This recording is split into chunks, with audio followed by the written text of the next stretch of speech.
好，欢迎来到又一期的韩国旅游 vlog。这一期我们来到了大邱，然后首先要去的第一个景点就是那个教堂，也没错，拍了 New Jeans MV 的那个教堂。但是我们去的那一天，他们应该是没有开门，而且还在下雨。去教堂的路上就要爬一座小小的山，然后路上还蛮好看的，还可以远眺到整个大邱的城市的景色。然后这个时候已经可以看到一间教堂的一宿咪咪的位置了。哇，确实很适合拍 MV。而且现在下着雨，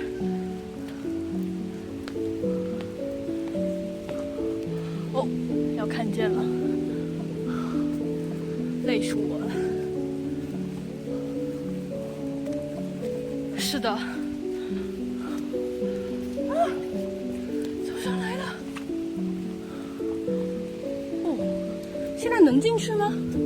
但是我觉得这个教堂其实更适合远观或者是远远的拍摄，除非你可以进入到内部，不然的话真的就只能看一个外观而已。除了这座教堂以外，周边其实还有一座其他的教堂，就这附近都非常多教堂，外形都还蛮好看的。我们爬上去之后呢，就是在教堂的周围绕了一圈，然后看了一下，在这个教堂的旁边还有一些之前留下来的一些，比如说传教士啊，或者是其他的一些景点。但是因为当天是没有开放的，所以我们都只是在它的外边浅浅的掠过就离开了。不过呢，说实在话，下雨天的教堂附近还是蛮有意境的，而且可以看得出来这个景点保存的还蛮好，有一些日系又有一点韩系 mix 的风格，就西洋风的感觉，然后但是又很适合拍照片。如果你有带相机或者胶片机的话，我觉得这会是一个蛮不错的摄影的景点。然后从这条路走出去之后呢，因为我们刚刚是从山下爬上来的，所以现在准备要去教堂的后边去打车。后面发现那个定位非常的不准，因为在韩国其实是可以用滴滴的，但是它的那个就是接单量不多，而且司机也没办法给你打电话，所以可能如果方便的话，还是用他们的 Kakao T 或者是其他的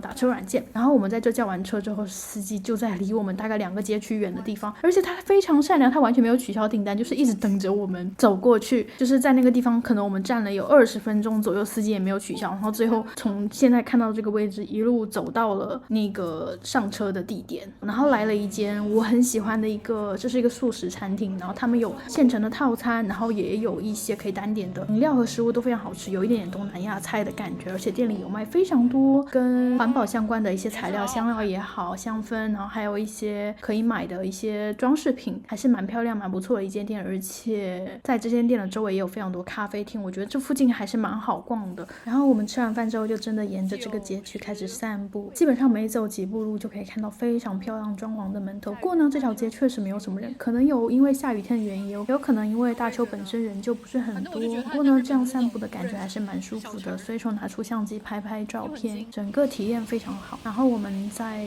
散步过程中就可能看到哪家店觉得不错，就随机走进去。这是咖啡店吗？是。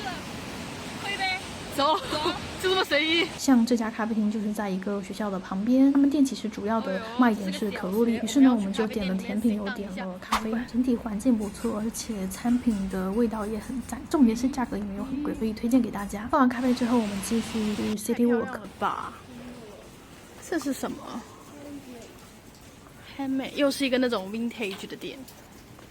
他们店都好美啊！从刚刚的咖啡厅那一块开始走起的话，一整片其实是一个非常适合散步的街区。我们要去的这个书店呢，其实在网上小有名气，我也是看到别人推荐，然后想要来，但是实际到了现场发现，其实它没有想象中的那么的大。哦，就是他，我们要去的就是这样，对对。但是店主非常好，然后他们虽然位置不多，但整体的店的风格、氛围、装潢和客人都非常的有气质。怎么说？我觉得可能是韩女拍照实在是太有氛围感，太好看了吧。有几家店铺就是实际到现场发现和网上真的大有出入。比如说这一间也是一个卖杂货相关的店，但是其实店没有那么大，而且没有特别多可以买的东西，除非你非常喜欢店里的 IP 人物。然后我们又随意散步到了一家文创商品，然后这家店其实是集画廊和文创为一体的。我朋友在里面买了一些小的伴手礼。然后我们再继续散步的话，可以看到非常多漂亮的小店呢，真的是个黑尔店。这家也好好看呐、哇，对吧？这家看起来非常的 fancy， 对。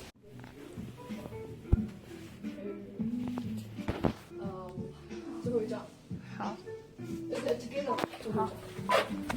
我们还偶遇了一个拍照的 booth， 在里面尝试了一次摄影，但发现真的不太会用这个机器，因为它其实基本上投钱之后就立刻开始，所以不等你的反应，你就要赶快去摆 pose， 然后还不是非常熟悉用这个洗衣机的特效，所以我们两个人拍的还蛮愚蠢的，但是是一个蛮好玩的体验。然后我朋友还有一间在大邱很想去逛的文具店，这家也很不错，也是一个小网红。不过呢，因为我们在前面已经逛了非常多跟文具相关的东西了，所以反而没有那么的让人惊喜。外语歌曲嘛，总有吧。来了一个硬币练歌房，没有体验过哎。刚开始我们以为是个牙科诊所，结果没想到是自助卡拉 OK 机。上去之后还碰到我们订好的包厢没有办法使用，最后是求助了2个韩国美女帮忙开的这个房间，而且它其实是因为是按时间收钱，所以有一点点不好意思让人家来帮我们打电话给那个服务员，还去等我们完全可以使用之后他们才离开，真的是好人有好报，好人一生平安。但是这次体验真的蛮神奇的。最后呢，我们在卡拉 OK 里面点了中文歌来唱。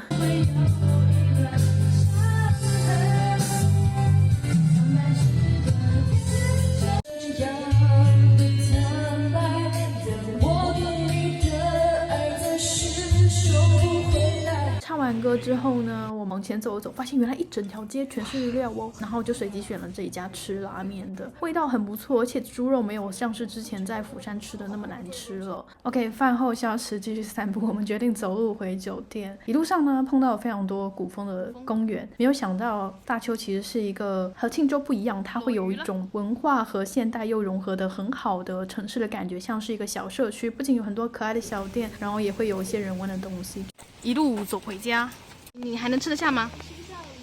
但这家店看起来很漂亮。这个是我们走到了西门市场，但是因为天气不好，很多店其实都没有开。晚上我们还去了一家非常可爱的蛋糕店，他们的水果三明治真的太好吃了，强烈推荐。而且店员会非常 nice 的走过来亲自给你点蜡烛，所以晚上回酒店的时候打开还有网飞可以看，然后再播韩文配音版的蜡笔小新。第二天早上起来，直接在酒店门口的一家韩餐店吃了汤饭，然后在去首尔之前又来到了前一天逛街的那个街区附近找了一家咖啡店，然后这家咖啡店收藏了非常久了，然后不仅出品很不错，咖啡好喝，店铺装潢很漂亮，然后同时他们的蛋糕也非常 delicious， 强烈推荐给大家。